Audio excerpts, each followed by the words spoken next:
2026-এর নির্বাচনী মহাযুদ্ধে এক বিশাল রাজনৈতিক ভূমিকম্প শুরু হয়েছে। ঢাকার রাজনীতির সবচেয়ে হাই ভোল্টেজ আসন ঢাকা 8-এ সব হিসাব নিকাশ পাল্টে দিয়ে ইতিহাস গড়লেন নাসিরউদ্দিন পাটোয়ারী।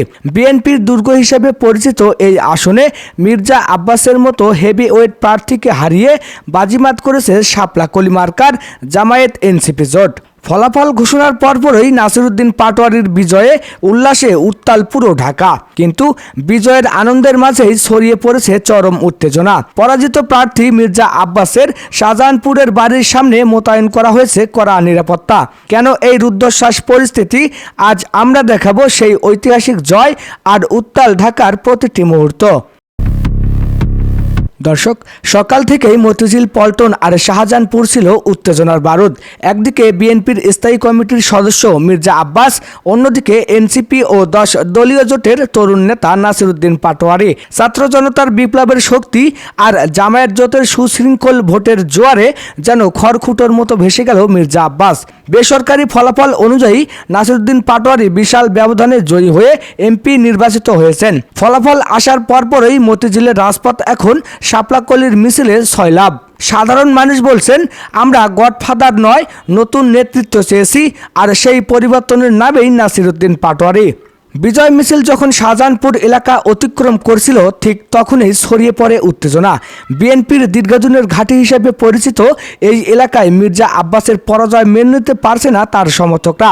অন্যদিকে বিজয়ী শিবিরের উল্লাস পরিস্থিতিকে আরও জটিল করে তুলেছে। যে কোনো অপ্রীতিকর ঘটনা এড়াতে মির্জা আব্বাসের বাসভবনের সামনে মোতায়েন করা হয়েছে বিজিবি ও পুলিশের বিশেষ দল। কাঁটাতারের বেড়া দিয়ে ঘিরে ফেলা হয়েছে আব্বাসের বাড়ির চারপাশ। থমথমে এই পরিস্থিতি পুরো ঢাকা 8 আসনে জারি করা হয়েছে বিশেষ সতর্কতা। এদিকে এমপি নির্বাচিত হওয়ার পর নাসিরউদ্দিন পাটোয়ারী তার প্রথম প্রতিক্রিয়ায় বলেছেন, এটি কেবল আমার জয় নয়, এটি মতিঝিল, পল্টনের শোষিত মানুষের জয়। আমরা এই আসন থেকে মাদক, চাঁদাবাজি আর গডফাদার রাজত্বের অবসান ঘটাবো।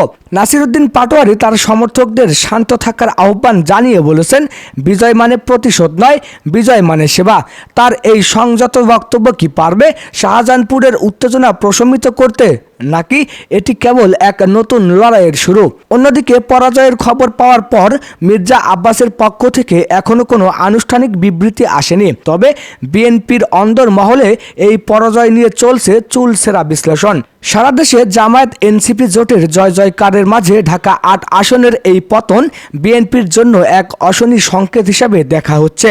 সাধারণ ভোটারদের রায় কি শেষ পর্যন্ত মেনে নেবেন মির্জা আব্বাস? তো দর্শক, 2026-এর এই রাত ঢাকা 8 আসনের মানুষের জন্য এক ঐতিহাসিক রাত। নাসিরউদ্দিন পাটোয়ারী কি পারবেন মতিঝিলকে আধুনিক ফিনান্সিয়াল হাব হিসেবে গড়ে তুলতে? আর মির্জা আব্বাসের এই পতন কি বিএনপির রাজনীতির নতুন কোনো মেরুকরণ? প্রতিটি মুহূর্তে লাইভ আপডেট পেতে এখনই আমাদের চ্যানেলটি সাবস্ক্রাইব করুন এবং বেল আইকনটি অন করে রাখুন। আপনার কি মনে হয় নাসিরউদ্দিন পাটোয়ারীর জয় কি ঢাকা 8 আসনে প্রকৃত পরিবর্তন আনবে? কমেন্ট বক্সে জানিয়ে দিন আপনার মূল্যবান মতামত।